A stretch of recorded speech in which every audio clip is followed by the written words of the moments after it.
Agrigento sono stati avviati alcuni interventi di manutenzione programmata e periodica nella Valle dei Templi per garantire l'integrità materiale del patrimonio archeologico. Lavori in corso al Tempio della Concordia. Ascoltiamo in proposito il direttore del Parco della Valle dei Templi, Roberto Sciarratta.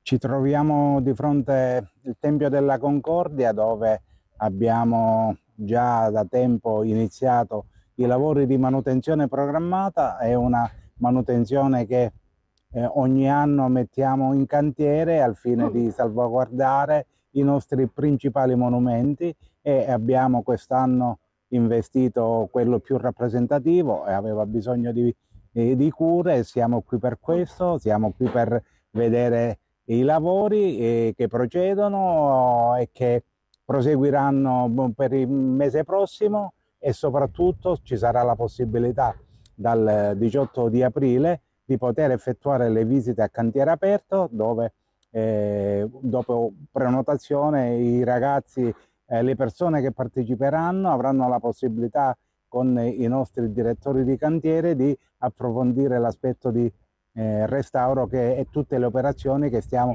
mettendo in campo per la salvaguardia del Tempio della Concordia. Con il cantiere di manutenzione del Tempio della Concordia, aperto a tutti i visitatori, proseguono quelle iniziative promosse dal Parco per avvicinare il fruitore a quello che è il tema delicato della conservazione. Potranno assistere al lavoro del restauratore e comprendere quanto tempo occorre e quanta attenzione è necessaria per mantenere l'eccezionale patrimonio che ci è stato tramandato. L'obiettivo è quello di sensibilizzare il visitatore al rispetto e alla tutela dei nostri monumenti. L'iniziativa è aperta sia agli adulti che ai ragazzi, alla nuova generazione e soprattutto ai bambini, ai quali è stata riservata una tavola dinamica in stile cartoon, così da comprendere facilmente quale sarà l'intervento da effettuare e i materiali che saranno utilizzati. Le visite al cantiere saranno guidate e gratuite, basta mandare una mail per la prenotazione. Vi aspettiamo!